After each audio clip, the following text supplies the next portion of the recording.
Oh, what's up? Aaron Guyett, Master Coach Battle Ropes Education. Bam! I'm going to be going over how to choose and which is the very best rope for your use. And so we're going to go over a couple of things. We're going to go over fluidity of the rope, fibers that the ropes are made out of, how the ropes are created, so triple strand twist or braided, and then end caps of the rope.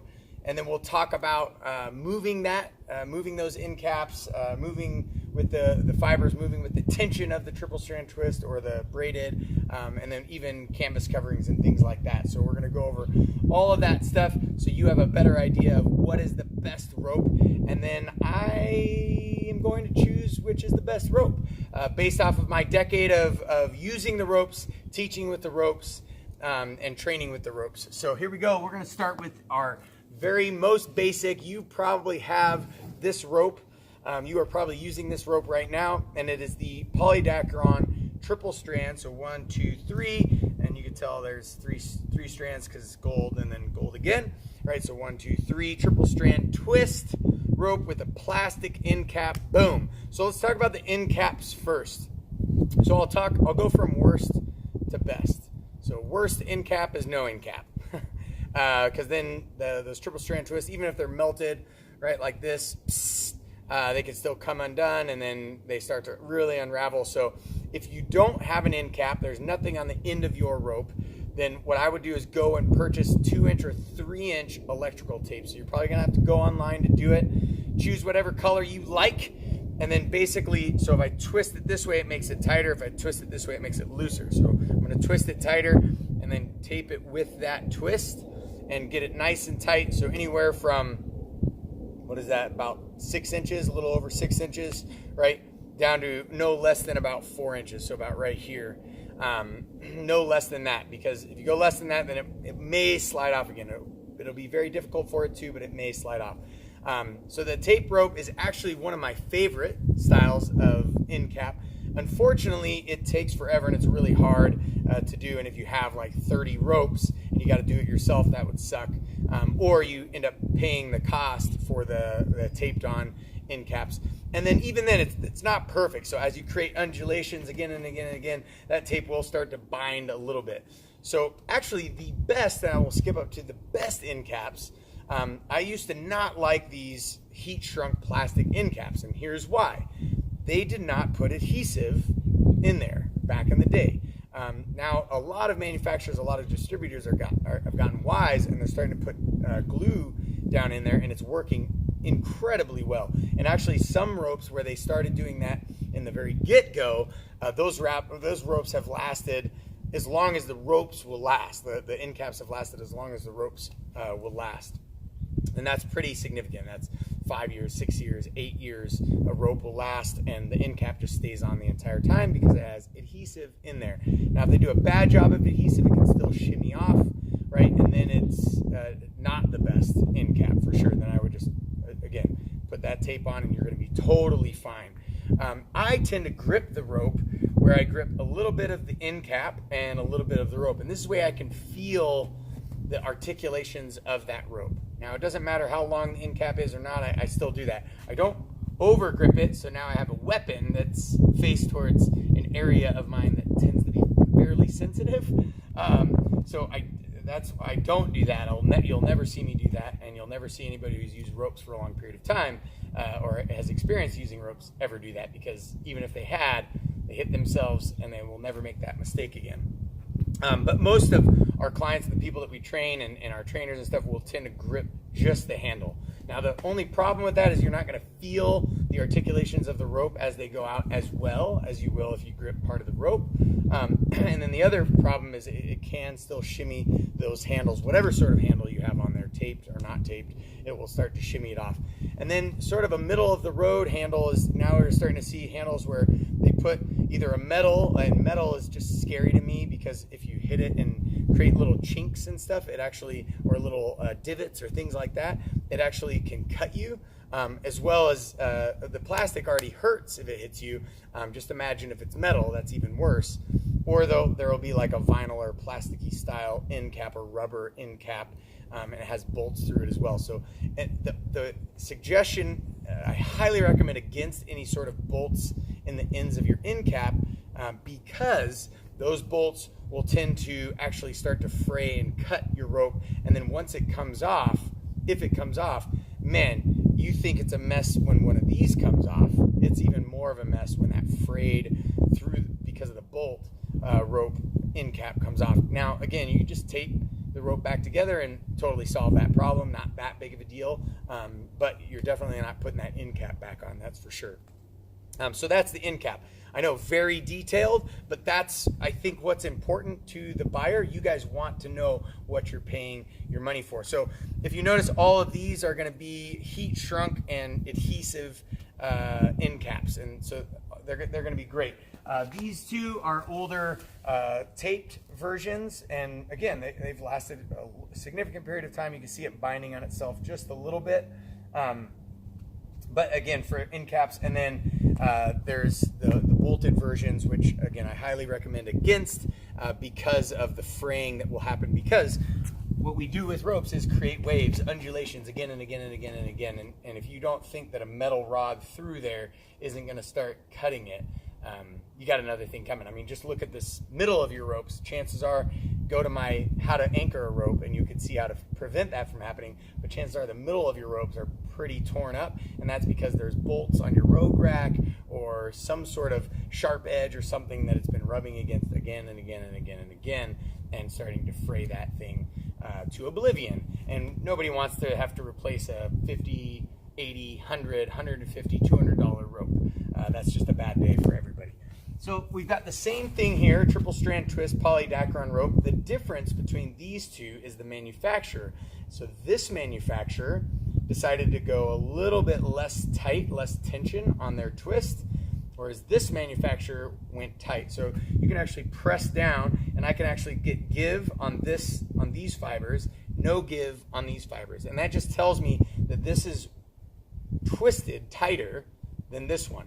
So there's benefits and drawbacks to both. So if they're too loose, it actually comes undone super easy. These triple strands actually undo.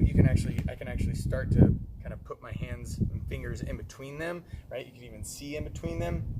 If you look at an older version here, so this is probably similar to that, maybe a little looser. I can actually stick my finger straight through that fiber, right, because it's so loose. And so the problem is, if I start to actually go against the twist this way, now you see it, right? See how it starts to unravel? And that didn't take me very long to do, right? So if you got some high torque individuals with a lot of speed and a lot of power, this is going to happen really easily to your triple strand twist. And now you could just usually twist it back on itself, unless it's gone too far, then that's a bad day. So then this one that's going to be untwist really quick because it's super loose. This is a little bit less loose, so it's going to take a little bit more torque, a little bit more sessions to come undone. And this will still come undone, but it's going to take a lot longer for it to come undone. The only problem is, and this one isn't tight enough where it actually reduces articulation, but you can tell there is a dampening of articulation in the tighter twists here, where there's less dampening here. It's nice and fluid and loose, which is good. We like that. But I'm gonna hedge my bets towards a braided rope where it has nice articulation, and then you don't ever have to worry about it untwisting, no matter how tight or how loose those braids are, because it's braided together. Now, braided ropes tend to be a little bit more expensive, but I got my pulse. I got my finger on the pulse of a distributor connected to a manufacturer that might be able to get those at the same or similar cost, but a way higher quality rope to you who is looking to purchase it. So I'm going to hedge my bets towards that, and we'll talk about that in a second. So then we go to, hey, what do you do if you want to use these ropes outside or on rough surfaces? So first of all, I'm on a driveway. Don't ever use them on a driveway. It's like using ropes on sandpaper. So no matter whether you have a canvas cover, which is obviously going to last a little bit longer, a polydacron, a plasticky style rope, a cotton rope, a synthetic, a polyester, a nylon, whatever the material is, sandpaper will destroy it. It doesn't matter. It doesn't care about your rope, especially when you're doing undulation after wave after wave and just rubbing it against it at the rapid rate, right? It's going to tear apart your rope. So choose your surfaces wisely. If you can only use a driveway, I would highly suggest getting even like some cheap turf. Now, careful of the turf because the turf can do the same thing. But if you get like the kind of that Brillo patty style turf, that would work fine because that's going to be less expensive and it's going to cover your very rough sandpapery surface, which is sometimes rough rubber does the same thing, but most often like driveways, asphalt, right? Those are going to do damage on your ropes for certain. And actually, asphalt does less damage than this concrete driveway style. If you use concrete like inside of a garage, super smooth. Use wood, super smooth, like smooth woods, obviously. Any sort of nylon decking, super smooth rubber. Asphalt is a little bit better than this stuff, but still it's going to be a little bit rough. And then you can go outside, but then outside, that's where you're going to want your canvas cover or your plasticky style rope, because outside, even polydacron, which isn't a natural fiber, so it doesn't tend to do this as much as like a nylon or a cotton or a burlap type rope. The dirt and the bark and the grass and things like that and the rocks get inside the fibers and start breaking apart your rope. So all you got to do is get a canvas cover for it. Canvas cover, though, you got to remember, is going to create more mass, more weight to have to move. So it's going to be a little bit harder. So if you got youth and elderly, maybe go into a rope like this, or maybe even a plastic style rope. I just can't put my mind around the plastic style ropes, because if you use them on any other surfaces, it just absolutely destroys them way too fast, in my opinion.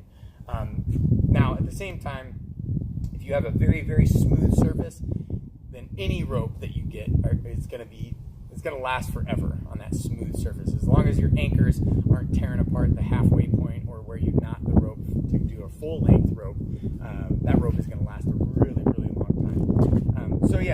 So canvas, I think, is the best solution. It creates a little bit more mass.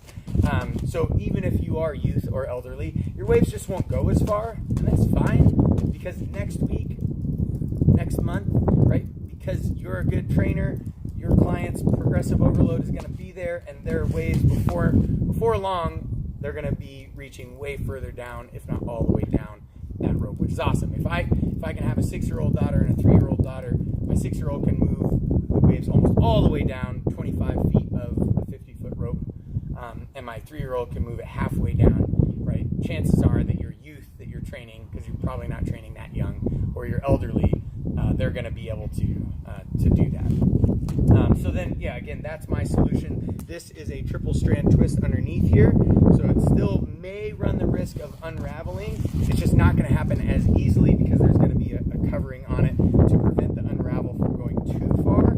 Because if you saw as I unraveled it, right? Ooh, that one got really bad. It gets fat, so that canvas covering is going to keep it from getting too fat, so keep it from getting too bad. See, I went too far. Just for demonstration purposes, I went too far and screwed up my rope. Dang it. And I don't ever do that.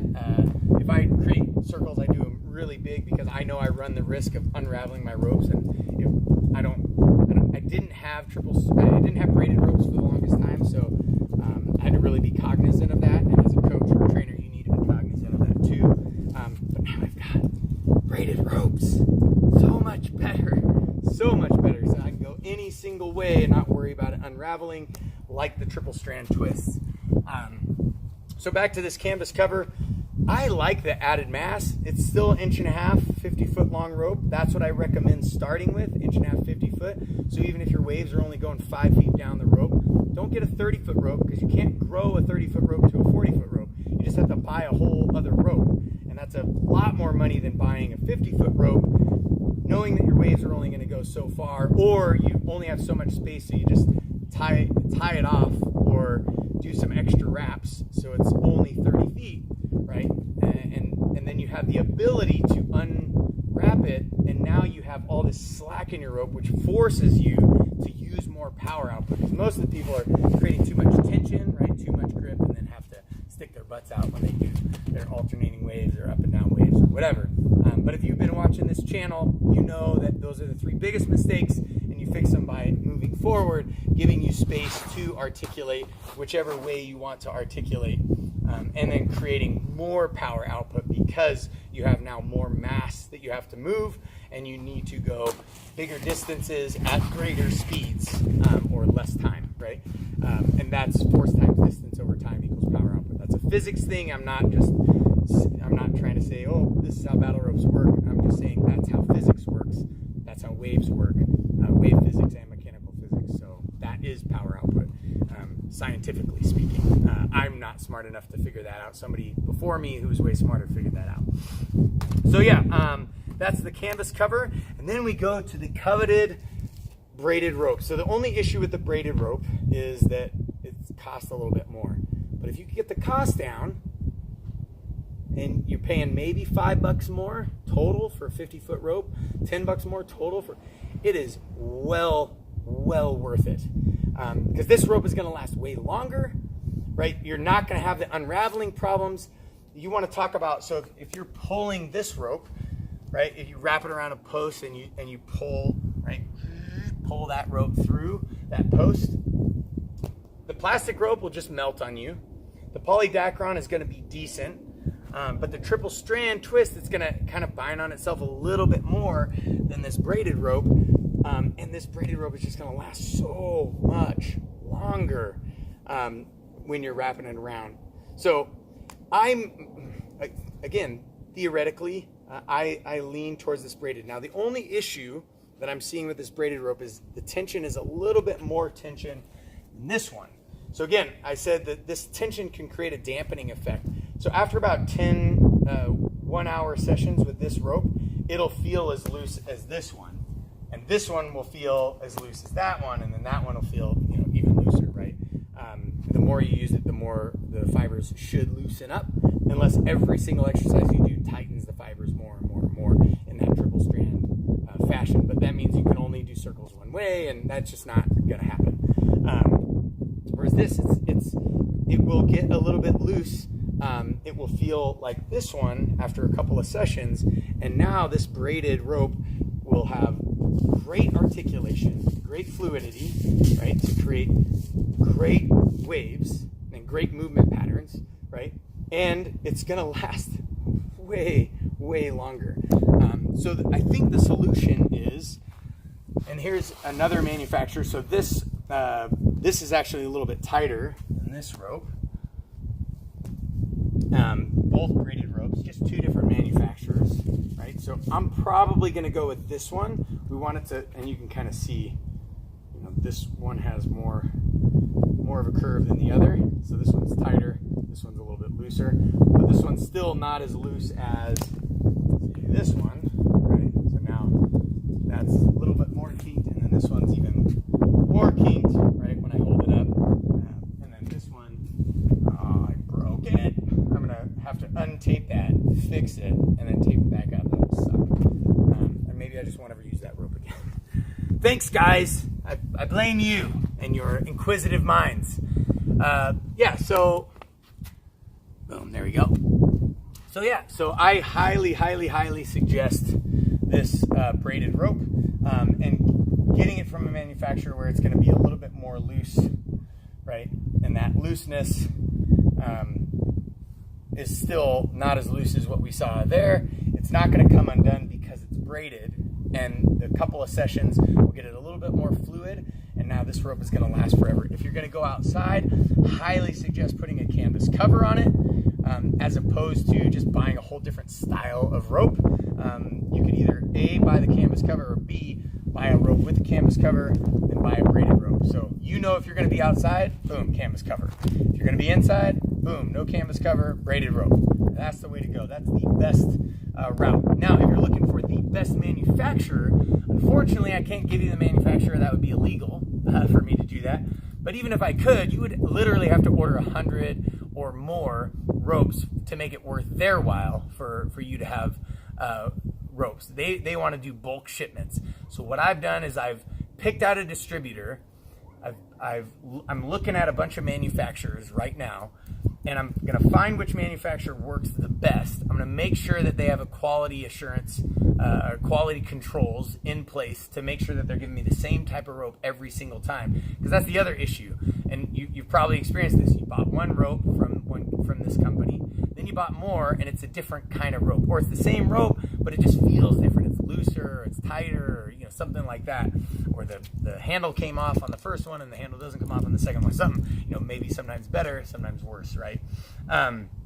So my goal is to make sure I have I double down on the logistics supply chain, I double down on the quality controls, and then I've got my finger on a distributor, and I can just say, hey, this is the rope to get, or these are the two kinds of ropes to get. This is the manufacturer. Let's start distributing. And so you guys have kind of taken part in this.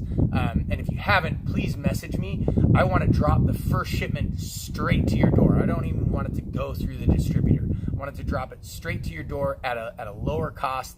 Get these ropes, these best ropes in your hands so you can start using them. You can start talking about why they're better than the ropes that you've used before, if you have experience using the ropes before, or why this rope is working for you in the gym space or the place that you're using them. So I hope you enjoyed that in-depth overview, or in-depth review rather, of a bunch of different styles of ropes. And make your next one your best one. Enjoy.